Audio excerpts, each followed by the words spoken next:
नमस्ते दोस्तों, स्वागत है आपका अपने channel Baazigar Annu the unique boy में। क्या किस्मत इतनी बुरी हो सकती है? क्या किस्मत भगवान का भी साथ नहीं दे सकती?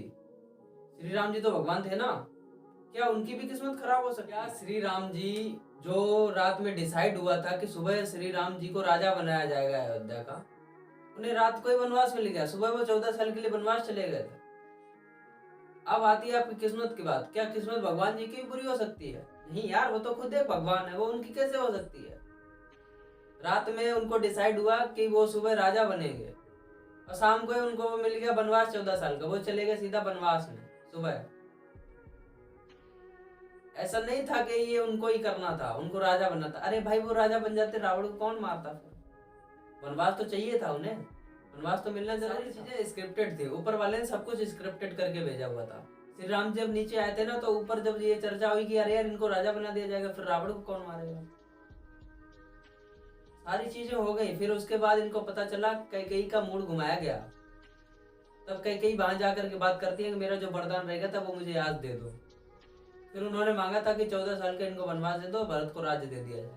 और सेम वही हुआ, वही चीजें हुई। फिर राम जी गए वन में, उन्होंने वनवास किया 14 साल का, उसी बीच रावण को भी मारा, फिर वापस भी आए। उनके स्वागत में भव्य दीपक भी जलाए गए। तो दिवाली भी इसी प्रकार से मनाई जाती है। अब बात आती है उन लोगों की जो लोग आज भी नहीं मानते ये सारी चीजें, वो आज भी अपने डिपेंड है अपनी किस्मत अपने लक पर। तो क्या उनको ऐसा रहना चाहिए? बिल्कुल भी नहीं भाई। जब किस्मत भगवान का साथ नहीं दे सकती तो आपका कैसे दे सकती? सब जितने भी पाप आज आपने अपनी जिंदगी में करे हैं, सबको भोगना पड़ेगा, सबको अगले जन्म में दिखाना पड़ेगा। श्री राम जी को जो वनवास मिला है ना 14 साल का, यही ये जो वनवास जिसने दिलाया कैकेयी, उसको भी इस चीज की सजा मिली थी। जब श्री राम जी ने जब श्री राम जी ने अपना शरीर त्यागा, उसके बाद जब वो कलयुग में आए थे श्री कृष्ण जी का अवतार लेकर के, उस समय जो कैकेयी थी, कैकेयी को जन्म मिला था देवकी के रूप में। देवकी को भी 14 साल जेल में रहना पड़ा था जो कंस ने रखा था। तो उन्हें भी 14 साल की वही वाली सजा मिली थी जो उन्होंने श्री राम जी को दी थी। उन्हें 14 साल जेल में रखा गया था जब कंस ने उन्हें रखा था। तो जो यशोदा माता थी, वो उनकी पहली वाली मदर थी श्री राम जी की। जो यशोदा जी थी वो श्री राम जी की माता जी थी। और जो कैकेयी थी वो देवकी बनी हुई थी इस वाले जन्म में। तो उनके पिछले जन्म का जो कर्म थे, उनका फल उन्हें इस जन्म में मिला था कलयुग में। तो अगर आप ऐसा सोचते हो, आप ऐसा मानते हो कि मैं जितने पाप कर रहा हूँ उनका मुझे फल नहीं भोगना पड़ेगा, तो ऐसा कुछ भी नहीं है भैया। एक छोटा सा पाप किया है ना, उसका भी फल आपको भोगना पड़ेगा। मैंने भी कई सारे पाप करे हैं अपनी जिंदगी में, मुझे भी भोगने पड़ेंगे, लेकिन बेहतर यही है कि अब कोई पाप ना हो या अब कोई पाप ना किया जाए। 80% लोग आजकल दुनिया में बहुत ज्यादा बुराई कर रहे हैं, उनको बुराई बहुत ज्यादा अच्छी लगती है। और किसी से भी बोल दो ना कि बुरा करना, तो बुराई में लोग ज्यादा इन्वॉल्व हो जाते हैं। तो करना क्या है,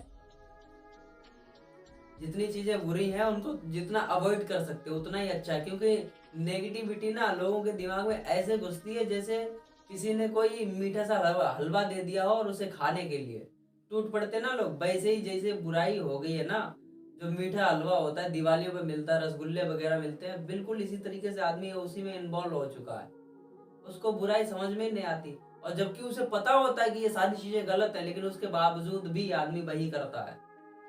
बुराई में ज्यादातर आदमी का जो 70% दिमाग होता है वो बुरी चीजों में ज्यादा जाता है, और जो अच्छी चीजें होती है उसमें ज्यादा इन्वॉल्व नहीं होता है। तो अगर आदमी ये मान रहा है कि मैं बुराई कर रहा हूँ तो इसका फल नहीं मिलेगा, इसका फल आपको मिलेगा इस जन्म में नहीं, अगले जन्म में, भले ही कुछ भी बना के भगवान आपको दे।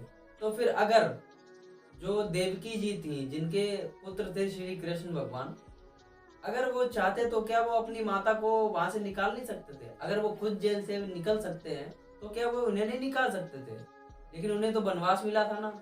तो इसी चीज की चर्चा की उन्होंने देवकी ने, और उन्होंने पूछा श्री कृष्ण भगवान जी से कि तुम तो मेरे पुत्र हो ना, तुम तो भगवान हो, तुम चाहते तो मुझे निकाल सकते थे। फिर कृष्ण भगवान ने बताया कि तुम पिछले जन्म में कैकेयी थी जिसने मुझे 14 साल का वनवास दिलाया था। तो इस वजह से जो तुमने पाप करे थे पिछले जन्म में वो तुम्हें इस जन्म में भोगने पड़ रहे हैं। अगर किसी को ऐसा लगता है कि मैंने पाप किया और मुझे सजा नहीं मिलेगी, तो वो बिल्कुल अंधविश्वास से बाहर निकलो, और जितने पाप हो सके उतना कम करो, और जितनी बुराइयां हैं उनको कम करो, क्योंकि अगर आप आज कोई भी अनर्थ करोगे तो उसका फल आपको भोगना पड़ेगा, या इसी जन्म में या फिर नेक्स्ट जन्म में। Wish you all the best and thanks for watching.